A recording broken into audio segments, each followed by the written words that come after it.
신명기 이스라엘 민족은 아직 가나안 땅 앞에 서 있는 상황입니다.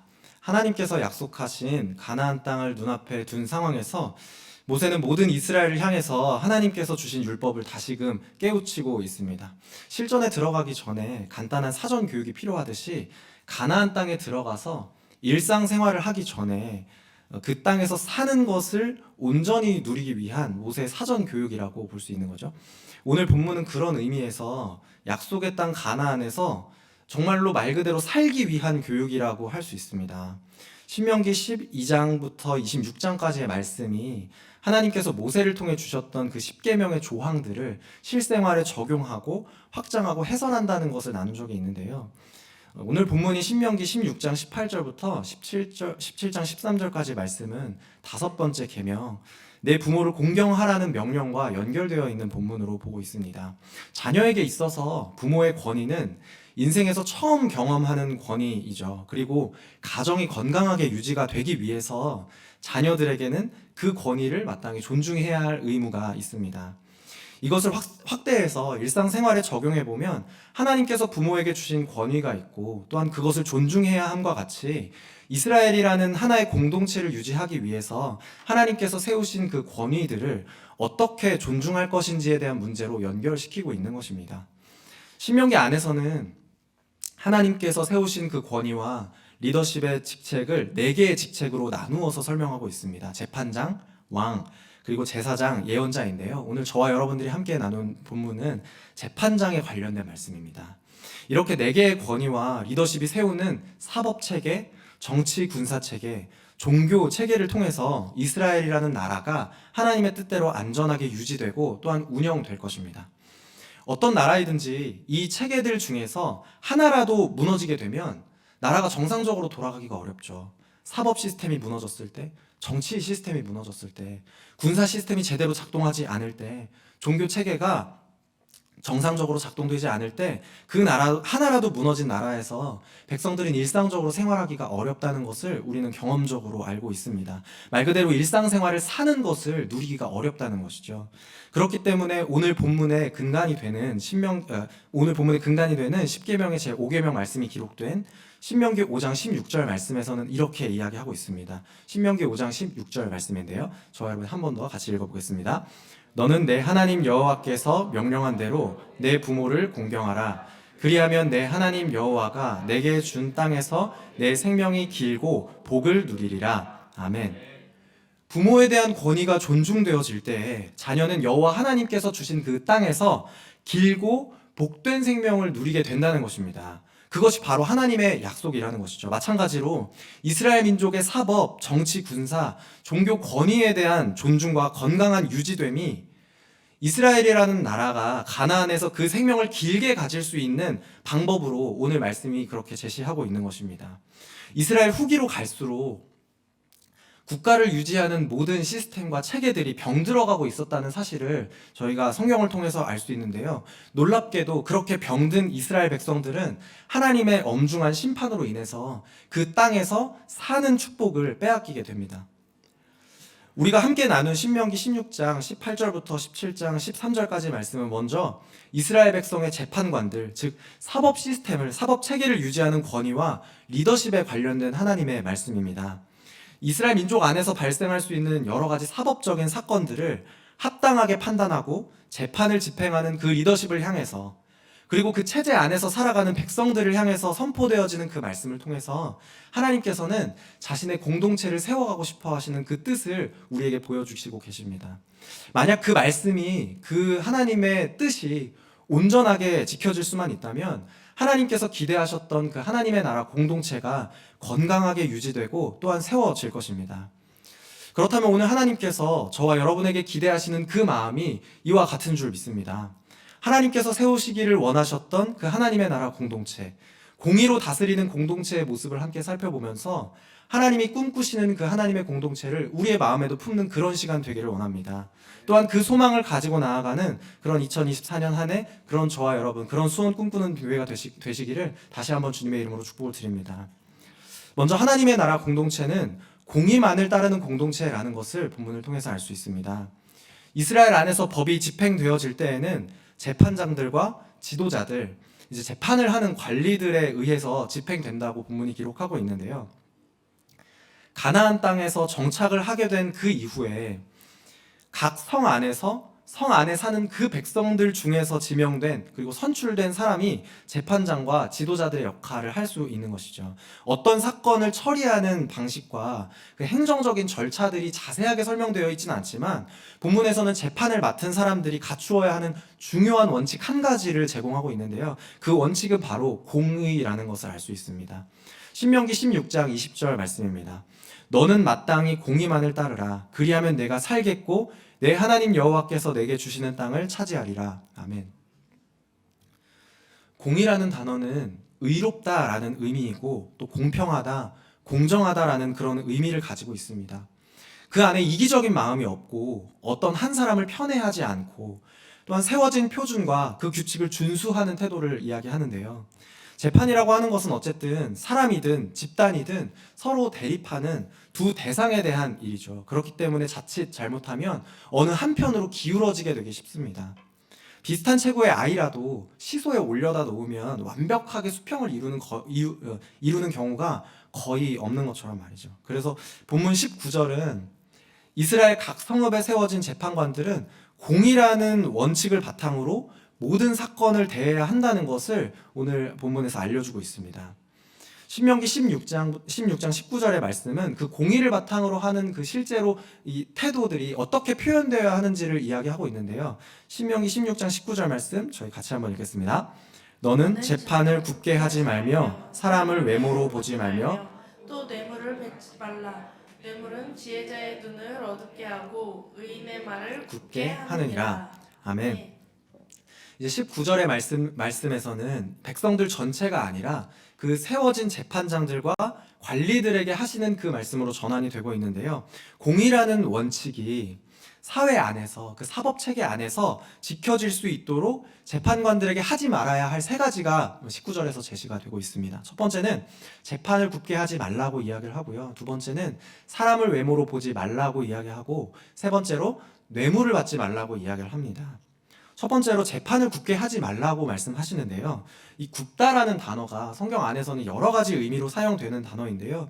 여기에서는 긍정적인 것을 부정적인 것으로 바꾼다는 의미로 사용되었습니다. 여러분, 재판이라고 하는 것은 어쨌든 우리에게 긍정적인 유익을 위해서, 긍정적인 기능을 하기 위해서 주어지는 것이잖아요. 재판을 통해서 억울한 피해를 당한 사람을 도울 수 있고 또 억울한 척 가해를 하는 사람들을 가려낼 수가 있는 것이죠. 꼭 누가 손해를 입지 않더라도 사회를 건전하게 유지하고 또한 사람들의 도덕심과 윤리 원칙을 지킬 수 있게 만들어주는 것은 공의로운 재판이 실행될 때 가능합니다. 그렇지만 재판관이 잘못된 판결을 내리면 재판의 긍정적인 기능보다도 부정적인 기능이 훨씬 더 동작하게 되거든요. 억울하게 피해를 입은 사람은 더 억울하게 되고 가해자는 범죄에 대한 적절한 처벌을 받지 못하게 되기 때문에 사회는 더욱더 그 재판 때문에 혼란해지게 되는 그런 일들이 이루어진다는 것입니다. 그렇기 때문에 재판관과 관리들은 이 재판을 굳게 하지 말아야 하는 그런 책임을 지고 있었던 것이죠. 두 번째로는 사람을 외모로 보지 말라, 그렇게 말씀을 하시는데요. 사람을 외모로 보지 말라는 것은 문자적으로 얼굴을 알아보지 말라는 의미를 가지고 있습니다. 재판장의 그 법정 안에서 얼굴을 알아보기 시작하는 순간 그 재판이 이제 공평하게 되지 않게 되는 것이죠. 그 재판장이 법정 안에서 어떤 사람의 얼굴을 알아보게 되는 순간 그 재판이 공정하고 공평하게 의롭게 이루어질 수가 없다는 것입니다. 어느 한쪽을 편애하지 않는 태도인 그 공의의 원칙이 지켜지기 힘들기 때문에 그렇습니다. 세 번째로는 뇌물을 받지 말라, 그렇게 말씀하시는데요. 뇌물을 받는 행위는 본문에서 이야기하고 있듯이 지혜로운 판결을 할 수 있는 사람에게 대해서 뇌물을 준다면 그 사람이, 지혜로운 사람이 어리석게 되어지고 또 정직한 사람이 거짓말쟁이가 되게 만드는 그런 일들이 일어나기 때문에 뇌물을 받지 말라고 이야기를 하고 있습니다. 뇌물을 받은 재판관은 뇌물을 준 사람의 얼굴을 알아보게 될 것이고 또 결국 재판의 긍정적인 기능보다도 부정적인 기능으로 굽어지게 될 것이기 때문입니다. 그렇기 때문에 하나님께서는 이스라엘의 법정에서 가장 중요한 원칙과 태도로 공의를 제시하고 있는 것입니다. 사람의 얼굴을 알아보지 말고 어느 한쪽을 편애하지 말고 이스라엘 각 성읍에 세워진 그 재판관과 관리들이 이 공의라는 기초적인 원칙에 따라서 판결을 내릴 수만 있다면 신명기 5장 16절에 기록된 제5계명의 말씀과 또 오늘 본문 신명기 16장 20절의 말씀과 같이 하나님께서 그들에게 주신 그 땅을 차지할 수 있게 될 것입니다. 즉 하나님의 통치가 실현되는 곳, 하나님 나라를 살 수 있게 된다는 것이죠. 왜냐하면 공의에 기초한 심판과 그 공의에 기초한 판결은 곧 하나님의 성품을 담아내는 것이기 때문입니다. 시편 9장 8절 말씀입니다. 공의로 세계를 심판하시며 정의로 만민에게 판결을 내리시리로다. 오늘 저와 여러분 한 사람 한 사람은 각자의 성읍 안에서 재판관으로 세워진 사람들입니다. 직접 경험한 상황과 타인의 이야기로 어떤 사람을 평가하고 판단하는 습관이 우리에게 있습니다. 때로는 얼굴을 알아보고 편견을 가져서 그럴 줄 알았다든지 혹은 그럴 사람이 아닌데 라든지 하는 마음의 결정을 내리고서 사람을 바라볼 때도 있습니다. 여러분 혹시 우리가 어떤 사람과 어떤 공동체와 어떤 대상을 바라볼 때 그런 굽어진 마음으로 바라보고 있지는 않으신가요? 우리가 다 한 번쯤은 경험해 본 적이 있듯이 공동체를 상처내고 마음을 상하게 하는 것은 정의가 세워지지 않은 굽어진 마음, 편견이라는 것을 우리는 기억해야 합니다. 사랑하는 성도 여러분, 하나님의 공의가 우리 공동체의 판결의 원칙이 되어지기를 소망합니다.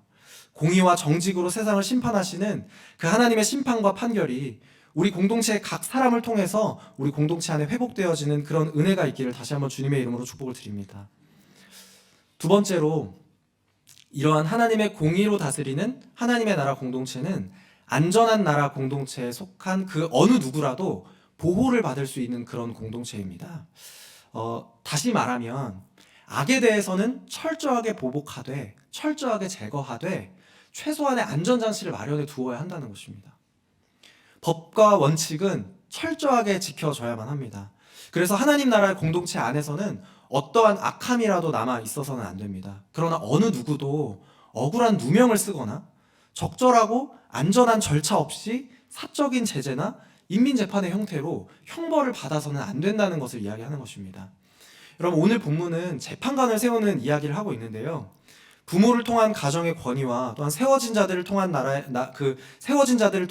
나라의 권위를 연결하면서 제5계명을 확장하고 적용하고 있다고 말씀을 드렸습니다. 갑자기 오늘 본문의 맥락에서 조금 벗어난 것 같은 구절이 여기에서 보이는데요. 신명기 17장 2절부터 3절 말씀을 대표적으로 보면요. 같이 한번 읽어보겠습니다.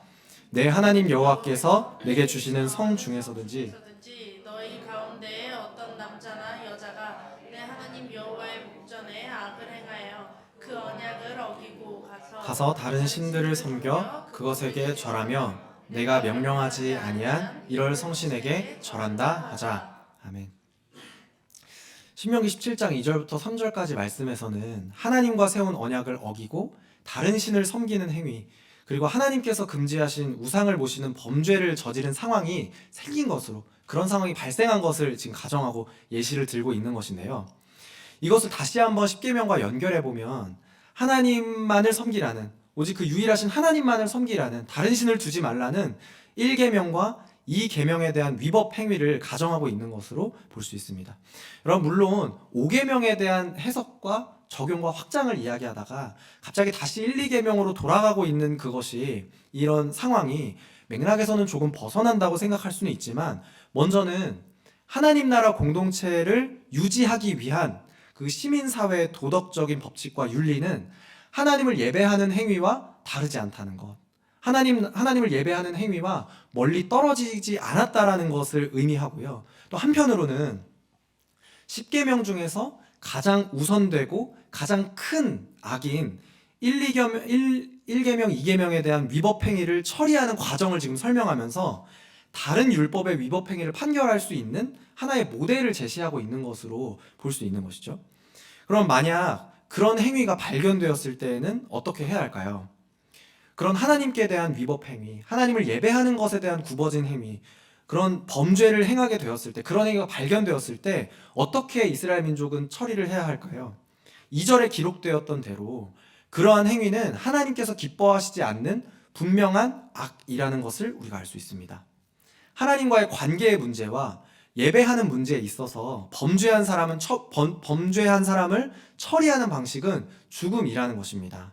하나님께서는 이스라엘 공동체 안에 악함이 섞이지 않기를 바라셨고 그 공동체가 하나님의 거룩함을 유지하기를 원하셨습니다. 신명기 17장 7절 말씀인데요. 이런 자를 죽이기 위하여는 증인이 먼저 그에게 손을 댄 후에 뭇 백성이 손을 댈지니라. 너는 이와 같이 하여 너희 중에서 악을 제할지니라. 너희 중에서 악을 제할지니라 라고 이야기를 하면서 어떻게 죽여야 하는지에 대해서 이야기를 하고 있습니다. 여러분, 현대에도 사형제도에 대해서는 많은 의견들이 있죠. 여러 가지 다른 의견들이 있습니다. 왜냐하면 죽은 그 이후에는 그 다음에 기회가 주어지지 않기 때문에 그렇습니다. 어떻게 보면 그래서 이 방식이 매우 냉혹한 방식처럼 보이기도 합니다.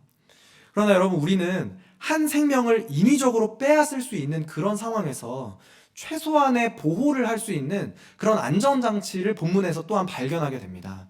신명기 17장 4절 말씀인데요. 우리 같이 한 번 더 읽어보겠습니다. 그것이 내게 알려짐으로 내가 듣거든 자세히 조사해 볼지니 만일 그 일과 말이 확실하여 이스라엘 중에 이런 가증한 일을 행함이 있으면. 아멘. 오늘 그 죽음이라고 하는 그 처리하는 방식, 그 방식을 처리하는 과정에서 두었던 그 안전장치는 첫 번째로 자세히 조사를 하는 것입니다. 고발당한 사람의 범죄의 혐의가 분명한 것인지에 대해서 꼼꼼하게 따져보아야 한다는 것이죠. 바꿔 말하면 무죄 추정의 원칙을 지키는 것입니다. 유죄로 판결이 내려지기 이전까지는 죄가 없는 사람으로 취급을 한다는 것이죠. 범죄한 사실이 없는데 죄가 있다고 전제하고 판단을 시작하지 않는다는 것입니다. 또한 고발된 사실과 다르게 부풀려지거나 왜곡된 것은 없는지도 자세히 살펴보아야 한다는 것이죠. 공동체 안에서 어떤 범죄 행위가 발견된다고 하더라도 감정적이고 우발적이고 즉각적인 처벌 행위가 금지되면서 또한 자세히 조사한 내용에 대해서만 판결을 내리고 필요한 경우에는 형벌이 집행되는 그런 사법 처리 시스템이 지금 여기에서 드러나고 있는 것입니다. 심지어 그것이 그 행위가, 그 위법 행위가 여호와 하나님을 향한 범죄 행위라고 할지라도 말이죠.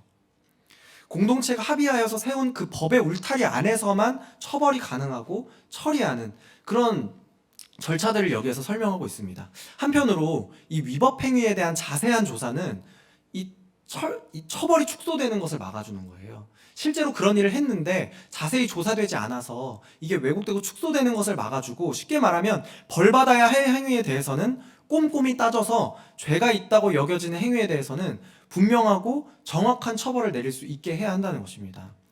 두 번째 안전장치는 한 사람의 말만 듣고 처벌하지 않는다는 것입니다. 한 사람의 고발과 증언만으로는 범죄를 저지른 사람에 대해서 판단할 수도 없고 처벌할 수도 없다는 것이죠. 신명기 17장 6절 말씀인데요.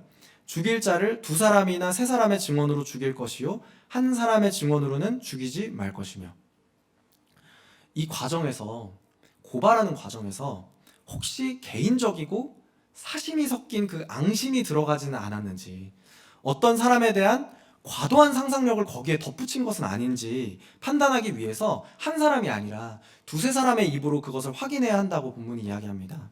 신약에서도 이와 같은 섣부른 판단으로 한 사람이 오해받는 것을 막기 위해서 두세 사람의 증언으로 최소한의 안전장치를 마련해 두는 것을 저희가 알고 있죠. 마찬가지로 저와 여러분이 하나님의 자녀가 되고 그분의 백성 될 수 있었던 것은 그러한 안전장치가 올바르게 작동했기 때문이라는 것을 성경에서 이야기하고 있습니다. 로마서 8장 16절 말씀인데요. 저와 여러분 한 번 더 같이 읽어보겠습니다.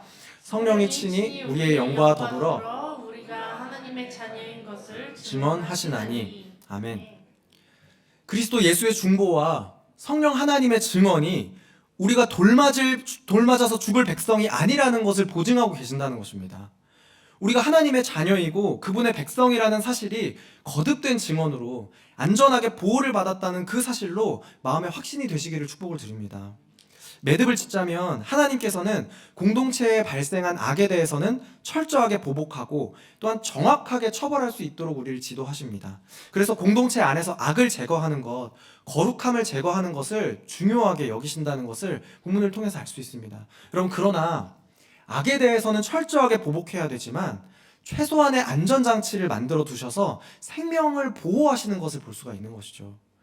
신명기의 율법 해석이 추구하는 그 하나님 나라 공동체는 이러한 안전장치가 올바르고 또 힘있게 작동하는 공동체라는 것을 우리는 알 수 있습니다. 그렇지만 성도 여러분, 우리가 이웃을 바라볼 때, 우리가 타인을 바라볼 때 이런 안전장치들을 얼마나 많이 배제시키고 한 사람을 판단하는지 모르겠습니다. 그 판단으로, 그런 안전장치가 없는 판단으로 하지 않아도 될 오해, 하지 않아도 될 감정 소모가 우리 안에서 얼마나 많이 이루어지나요? 그러한 감정 소모 때문에 공동체가 얼마나 많은 손해를 입게 될까요? 어쩌면 실제로 돌로 쳐서 죽이진 않더라도 마음속에서는 이미 죽은 것과 같이 없는 생명을 취급하면서 살아갈 때가 얼마나 많은지 모르겠습니다. 저 또한 그런 마음으로 때로는 가족들을, 때로는 동역자를, 때로는 성도들을 바라보았던 그런 미성숙한 모습 때문에 정말 많은 죄송함을 느끼게 됩니다. 이 또한 하나님께서, 이 말씀을 주신 것 또한 하나님께서 이 말씀이라는 안전장치로 저와 여러분을 보호하고 계신다는 그런 생각이 들었어요. 하나님의 공의 가운데에서 서로가 서로를 안전하게 보호할 수 있도록, 그런 한 해를 보낼 수 있도록 하나님께서 먼저 우리에게 그런 안전장치를 알려주신 게 아닌가 싶습니다. 서로가 서로에게 안전한 공동체가 되어주는 그런 저와 여러분이 되시기를, 또한 수원 꿈꾸는 교회 되시기를 다시 한 번 더 간절히 축복을 드립니다. 마지막으로 본문을 통해서 깨닫는 공의로 다스리는 하나님 나라 공동체의 특징은 세우신 질서와 권위에 대한 존중이 실현되는 공동체라는 것입니다. 본문의 8절부터 13절까지 여호와께서 택하신 곳에서 이루어지는 판결이 있다는 것을 우리에게 알려주고 있습니다. 신명기 17장 10절 말씀인데요. 여호와께서 택하신 곳에서 그들이 내게 보이는 판결의 뜻대로 내가 행하되 그들이 내게 가르치는 대로 삼가 행할 것이니. 이 16장 18절에서 말씀했던 그 세워졌던 재판관과 관리들, 지도자들은 각 성읍, 그러니까 작은 지역에서 선출되고, 작은 단위의 지역에서 선출되고 지명된 자들입니다. 통상적인 경우에는 그 안에서 판결이 이루어질 수 있지만 이 지역 협의체 안에서 해결하기 어려운 사건이 있기 마련이죠. 그 안에서만 판단하고 그 안에서만 해결하기 어려운 사건이 있기 마련입니다. 그런 경우에는 상위 법정에서 그 사건을 맡겨서 처리할 수 있는 절차가 있었다는 것입니다. 이러한 말하자면 이제 고등법원 같은 거죠. 상위 법정에서 판결을 내리는 사람들은 레위 사람 제사장이라고 구절에 기록되어 있습니다. 그래서 10절에서는 여호와께서 택하신 곳에서 여호와께서 택하신 사람들에 의해서 내려지는 그 판결의 권위가 최종적인 권위이고, 또한 백성들이 그들의 말을 존중해야 한다는 것을 이야기하고 있습니다. 왜냐하면 그 하나님께서 택하신 곳에서 하나님께서 세우신 사람들에 의해서 내려지는 그 판결을 불순종하는 것은 곧 하나님의 율법을 존중하지 않는 것으로 간주가 되어지기 때문입니다. 그래서 하나님께서 세우신 질서와 권위는 존중을 받고 또 보호를 받게 된다는 것이죠. 신명기에서는 그렇게 그 질서가, 그 권위가 존중받지 못하고 그 권위가 보호받지 못하는 그 상황을 똑같이 엄격하게 악함으로 규정하고 있다는 것을 볼 수가 있습니다. 신명기 17장 12절 말씀인데요. 저희 같이 한번 읽겠습니다. 사람이 만일 무법하게 행하고 내 하나님 여호와 앞에 서서 섬기는 제사장이나 재판장에게 듣지 아니하거든 그 사람을 죽여 이스라엘 중에서 악을 제하여 버리라. 아멘. 이 상황에서 7절에서 나왔던 것처럼 너는 이와 같이 하여 너희 중에서 악을 제하여 버리라, 이렇게 나왔던 것처럼 오늘 본문 12절 말씀에서도 그 하나님 앞에 서서 섬기는 제사장들이나 재판장에게 듣지 않는 그 사람에 대해서 악함, 죄악이라고 규정하고 이스라엘 중에서 악을 제하여 버리라고 똑같이 말씀하고 계시는 겁니다. 여호와 하나님께 범죄함으로 1계명, 2계명을 어긴 사람에게 사용한 그 악을 제하여 버리라는 그 말씀이 여호와 하나님께서 세우신 질서와 권위를 거스르는 사람에게도 동일하게 지금 적용이 되고 있는 것이죠. 그런데 여러분, 오늘 이 말씀을 듣는 우리의 마음에는 그러한 질서와 권위를 거스르는 일을 제하여 버릴, 악으로 규정하는 일에 대한 반발심이 자연스럽게 유발되는 것을 우리가 깨닫게 됩니다. 완전히 복종하고 불순종을 악으로 규정하는 그 행위가 우리에게 그런 반발심을 불러일으킬 때가 있는 것이죠. 여러분, 저는 그것이 자연스럽다고 생각하는데요. 왜냐하면 그 우리가 경험해보지 못했기 때문에 그런 것 같아요. 정말 온전한 공의와 건강한 정의가 실현되는 그런 공동체를 경험하기가 쉽지 않기 때문에 어쩌면 우리는 자연스럽게 그런 질서와 권위들에 대한 반발심이 생기게 되는 것은 아닌가 생각해 보게 됩니다.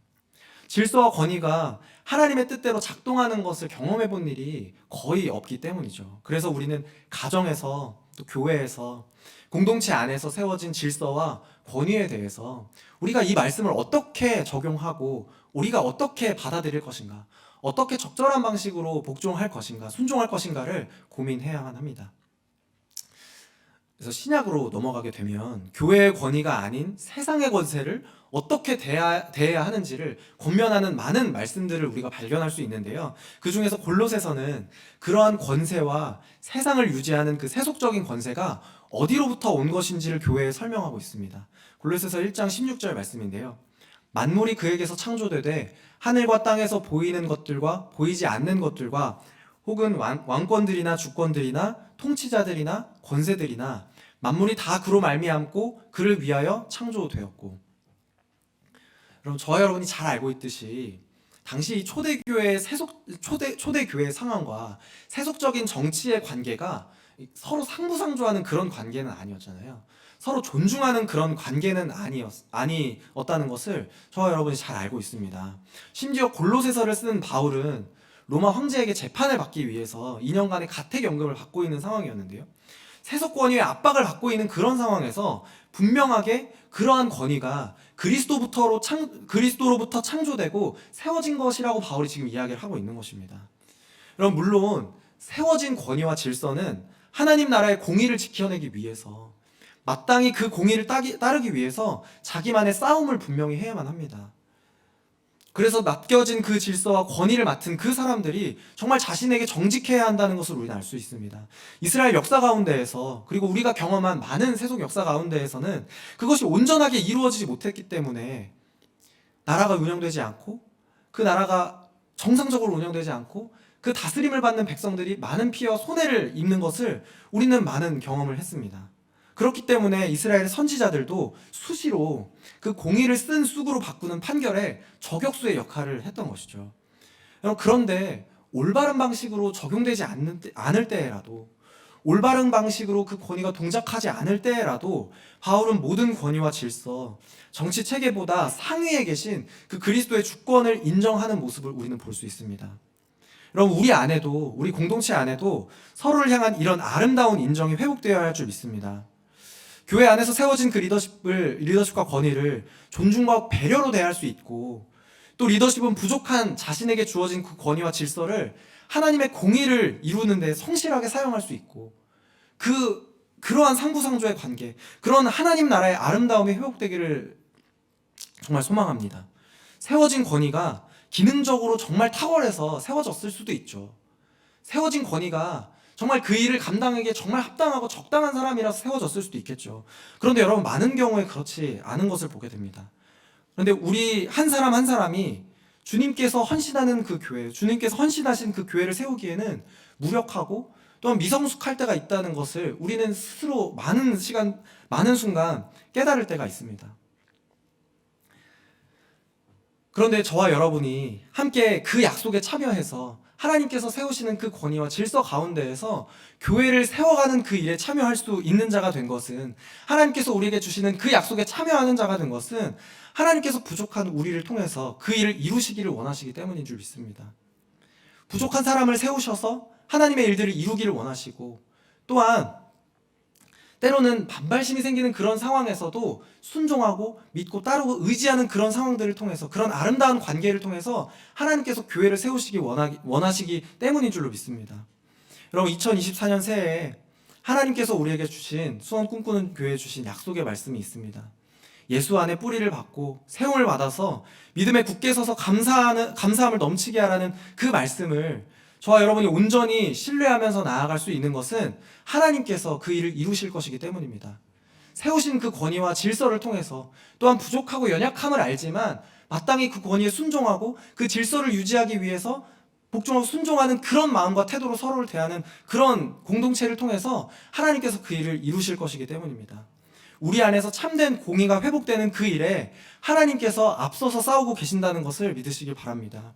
공의만을 따르고 서로를 바라보고 판단하는 눈에 안전장치를 두고 또한 세우신 질서와 권위가 존중되어지는 그런 은혜가 충만하게 넘치는 한 해 되기를, 그런 수원 꿈꾸는 교회가 되시기를 다시 한번 주님의 이름으로 축복을 드립니다.